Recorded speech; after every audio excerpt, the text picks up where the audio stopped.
Hello, hello. Welcome to Wednesday and our Shimelle Sketches Reimagined series. So this is this week's sketch. I'm going to play with this sketch a little bit, just a little bit. I'm going to keep kind of the basic orientation the same way, but I'm going to change up these areas and make them a little more prominent. And I'm going to take this area and I'm going to make it a little smaller. And then I think I'm going to scooch everything to the right just a bit. So let's get into it. First of all, this is one of my layouts from 2020, and I am determined that every project is going to have stamping on it because I have so many stamps it's not even funny. So this is the stamp I've chosen to go with this sketch. So these little bits and pieces here, I'm going to use this stamp set. This is an ink road stamp set. I don't remember what it's called, but we're going to use this stamp set to create our layout today. So there are these tiny little shapes, and then there are these larger shapes, and I'm going to kind of use all of them to create those little confetti pieces. These are my two photos. Earlier in this series, I did a layout with Field Trip that had a big photo, and it was the same background that my son is in these two photos. So I'm going to use this one kind of as a companion page. So my album, the one with the large photo, will be on one side, and then this page will be on the other. And so to help them to coordinate, I have also pulled out all of my Field Trip goodies. Field Trip love this collection so much. So I'm super excited to get back into creating with it. And so that is my plan. Let's get going. Okay, so to get started here, I've pulled a couple of die cuts and different things from the Field Trip collection. I really wanted to use the spirograph paper. I really love the spirograph papers, and the spirograph die cuts are like my favorite part of Field Trip. But I was worried that my layout would end up being too busy. Like, I went back and forth on this for a while. So I pulled the spirograph paper, but I'm going to end up choosing to go with a sheet of white cardstock as my background instead. I know that for that long center or offset center strip, I want to use this rainbow paper. I think it's beautiful. It's very dark, so I don't want to use it as a whole background, but I think as a chunk going down the strip, it works perfectly. And here's where I'm going back and forth. Do I want to use the spirograph paper? Do I want to use white cardstock? And maybe I went the safe route by using the white cardstock. I don't know. But that's what I chose to do. So now I know that I want to map my photos with this beautiful teal paper. So I'm going to go ahead and I'm going to cut this teal paper down. This is a B-side. A lot of the B-sides in this collection are just the bee's knees for me. I love a good B-side. And I really enjoy some of those too. Okay, so that stamp set is going to be in the video for tomorrow. You can look out for that later. I think I was just looking through product and trying to figure out where I was going to go from here. I'm going to use these two branding strips. And those two branding strips are going to go down either side of my main colorful image. And then we have my photos right here. And so that's going to be the basic layout. This sketch is super simple. And I liked that simplicity to a large degree. If you guys are, I tend to really have that like simple, elegant look to my layouts. I don't get too crazy or too busy most of the time.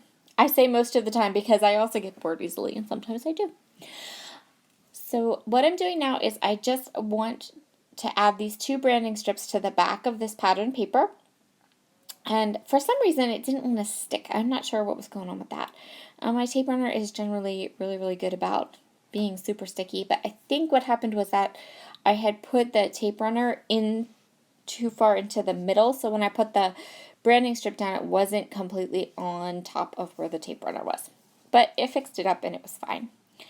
So I'm just tucking in those gray branding strips underneath my main pattern, and I'm going to trim it up.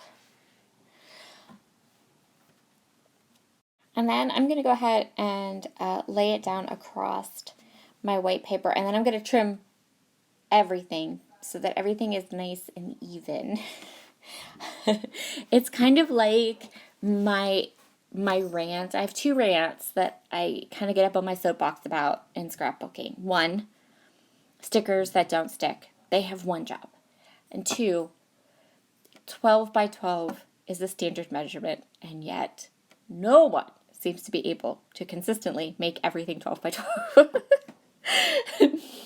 So my cardstock is going to overhang the bottom of my page here if I don't trim it up, etc., etc. So because the pictures or the mural behind my son here is this beautiful tree, I just kind of felt like bugs would be awesome. So I took out this bug paper. I have two sheets of this paper, one to fussy cut and one to use the B-side on. And I'm just going to rough cut around some of these bugs. So I think I rough cut around 7 of them, but I only end up using 5. And that's going to be kind of like my icon for this particular spread.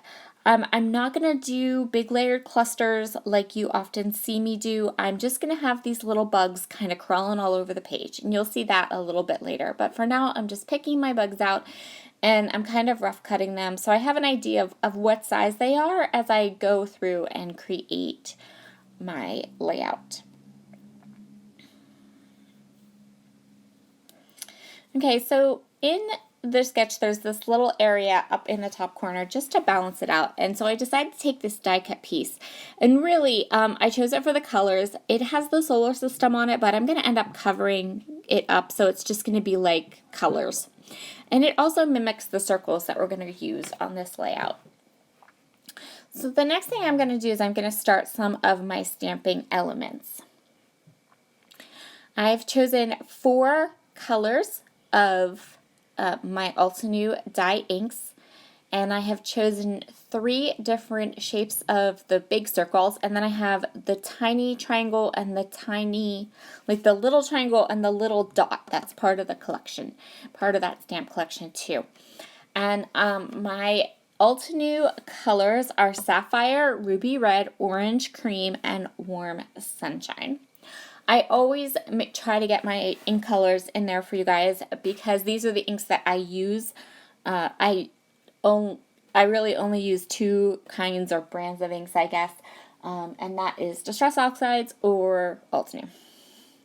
So I'm just going to go through here and I'm going to stamp and create this kind of like little confetti that's going to be up in the top right, and then in the bottom left.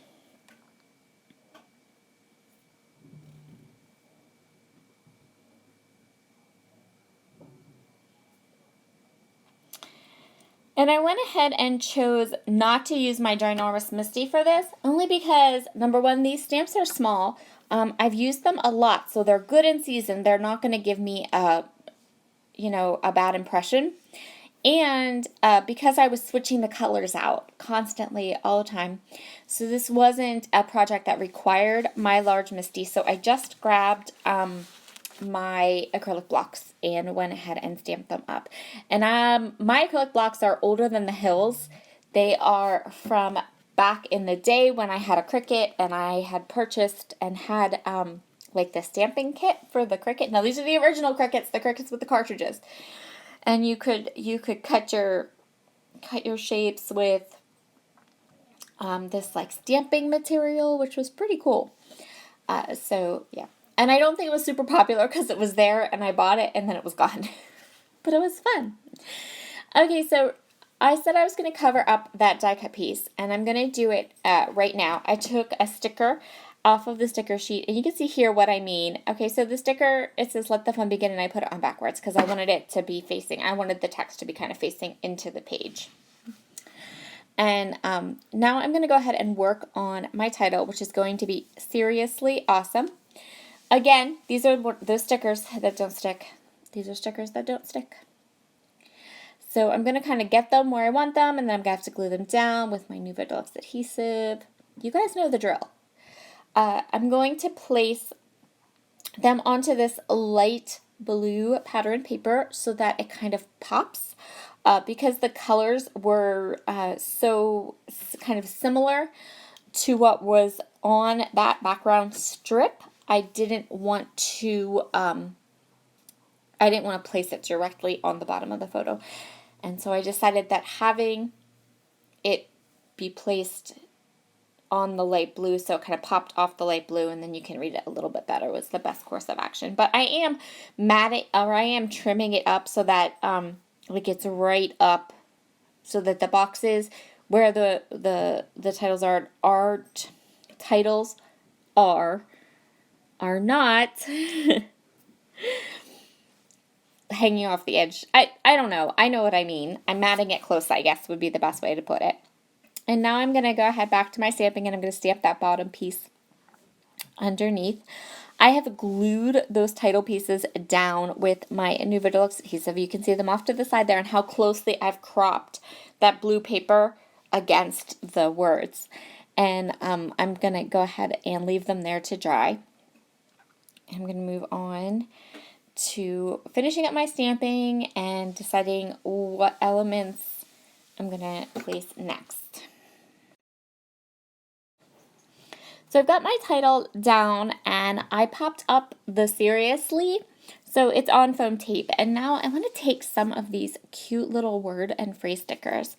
I think I used 3 and I'm going to kind of stack them up between my 2 photos. I really liked the look of that. I liked how it kind of brought everything together and really, these photos are so cute and I just loved how this collection matched all the colors perfectly and I felt like I brought that out quite a bit with that.